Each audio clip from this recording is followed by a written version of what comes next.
एक जंगल में बारसुक नामक बलशाली शेर रहा करता था। वह रोज शिकार पर निकलता और जंगल के जानवरों का शिकार कर अपनी भूख शांत करता था। एक साथ वह कई कई जानवरों को मार देता। ऐसे में जंगल में जानवरों की संख्या दिन पर दिन कम होने लगी। डरे हुए जानवरों ने इस समस्या से निपटने के लिए सभा बुलाई। वहां निर्णय लिया गया कि शेर से मिलकर इस विषय पर बात की जानी चाहिए। इसके लिए जानवरों का एक दल बनाया गया। अगले दिन वह दल शेर से मिलने पहुंचा। शेर ने जब इतने सारे जानवरों को अपनी गुफा की ओर आते देखा तो आश्चर्य में पड़ गया। वह गुफा से बाहर आया और गरजकर जानवरों के दल से वहां आने का कारण पूछा। दल का मुखिया डरते डरते बोला, वनराज, आप तो वन के राजा हैं, हम सभी आपकी प्रजा हैं। आज आपकी प्रजा आपसे एक विनती करने आई है। कैसी विनती? शेर ने पूछा। वनराज, आप रोज शिकार पर निकलते हैं और कई जानवरों को मार देते हैं। आप उन सभी मरे हुए जानवरों का भक्षण भी नहीं कर पाते। हम सबका विचार था कि आपकी भूख मिटाने यदि रोज एक नया जानवर आपके पास भेज दिया जाए तो आपको भी आराम रहेगा और हम भी भयमुक्त रहेंगे। शेर को बिना मेहनत शिकार प्राप्त हो रहा था, इसलिए उसने यह निवेदन स्वीकार कर लिया, किंतु साथ ही चेतावनी भी दी कि जिस दिन उसके पास जानवर नहीं पहुंचेगा उस दिन वह सबको मार डालेगा। उस दिन के बाद से प्रत्येक एक जानवर का चुनाव कर उसे शेर के पास भेजा जाने लगा। अब शेर दिन भर गुफा में पड़ा आराम करता रहता। परिणाम स्वरूप अन्य जानवर जंगल में सुकून से जीवन जीने लगे। एक दिन शेर का भोजन बनने की एक खरगोश की बारी आई। खरगोश शेर की गुफा की ओर चल तो पड़ा, किंतु मृत्यु निकट होने के कारण वह अत्यंत भयभीत था।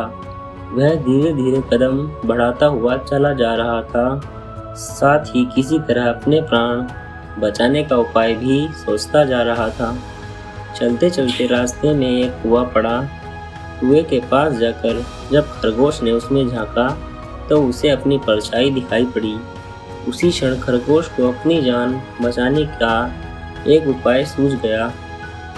उपाय सूझते ही खरगोश में एक नए जोश का संचार हो गया।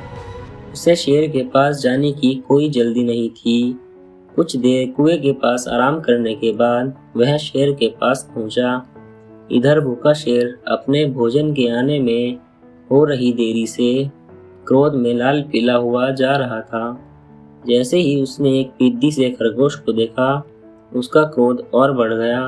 वह गरजकर खरगोश से बोला, पिद्दी खरगोश, मैं कब से प्रतीक्षा कर रहा हूँ और तू अब आया है। अब मेरी भूख बढ़ चुकी है। तुझ अकेले से मेरा क्या होगा? तुझ पिद्दी को किस बेवकूफ ने मेरे पास भेजा है? तेरे बाद अब मैं उसे भी मारकर खा जाऊंगा। खरगोश हाथ जोड़कर गिड़गिड़ाया, वनराज, देरी के लिए मुझे क्षमा करें। विश्वास कीजिए, इसमें न मेरा दोष है और न ही मुझे भेजने वाले का। हम तो 5 खरगोश आपका भोजन बनने निकले थे, किंतु रास्ते में एक दूसरे शेर ने हमें रोक लिया।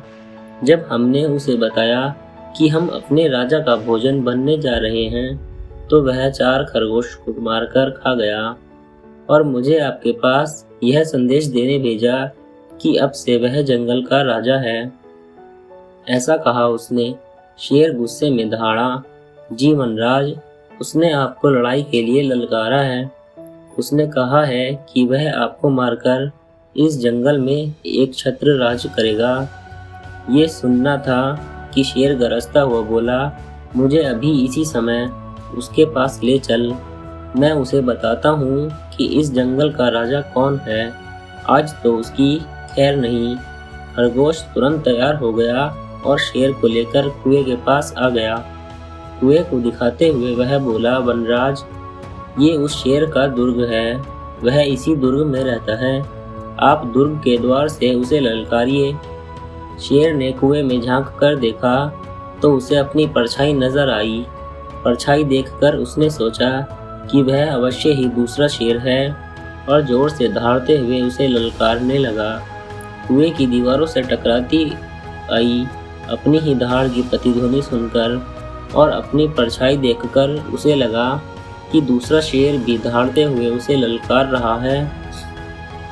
उस ललकार का उत्तर देते हुए उसने कुएं में छलांग लगा दी। कुएं की दीवारों से टकराता हुआ वह पानी में गिरा और डूबकर मर गया। शेर के मरने के बाद खरगोश खुशी खुशी वापस लौटा और जंगल के अन्य जानवरों को खुशखबरी सुनाई। सुनकर सभी बहुत खुश हुए और सबने खरगोश की खूब प्रशंसा की। सीख: बुद्धि बल सबसे बड़ा बल होता है, इसलिए मुश्किल घड़ी में सदा बुद्धिमानी से काम लेना चाहिए। बुद्धि का इस्तेमाल कर हर समस्या का समाधान किया जा सकता है। दोस्तों, कहानी पसंद आई हो तो कहानी को लाइक और चैनल को सब्सक्राइब जरूर करें। मिलते हैं एक नए अध्याय के साथ।